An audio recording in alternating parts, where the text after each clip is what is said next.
After riling up Joy Behar live on the air for being barefoot on an airplane, Matt Rogers' whirlwind visit to The View continued backstage when the comedian teed up an uncharacteristically shady moment from panelist Sara Haines. Rogers appeared on the show's Behind the Table podcast to discuss his lifelong fondness for the talk show, which was when the Las Culturistas personality told executive producer Brian Tata that he thought the show made the right decision to fill Meghan McCain's vacant conservative seat with Alyssa Farah Griffin when the show debuted in 2022.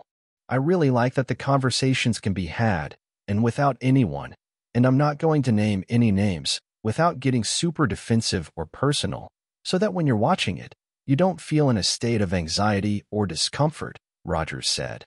Though he didn't name McCain specifically, while he made his point, Haines cut in to suggest uncomfortable was the word he was looking for, before Rogers added that he stopped tuning into the show for a brief period because of how the prior hot topics table dynamic made him feel.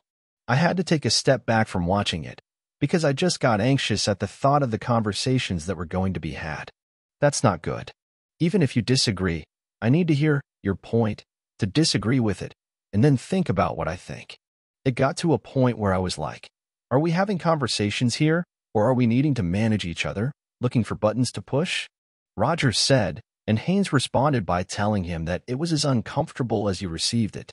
Tata, who joined the show as its executive producer in 2015, jumped in to suggest that the pair could have been talking about any number of people who worked on the program in the past.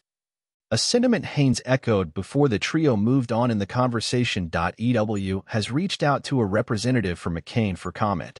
McCain, daughter of the late Senator John McCain, joined The View as a permanent co-host in 2017 and announced her departure in late 2021. She regularly sparred with the other ladies, including a memorable clash with Behar following McCain's return from maternity leave. The squabble culminated in the 81-year-old telling her Republican colleague that she didn't miss her while she was absent following the birth of McCain's baby. Since leaving the show, McCain has regularly spoken about her time on the series, including on her own Meghan McCain Has Entered the Chat podcast, where she recently revealed that she was the most miserable she's ever been during her time on the series.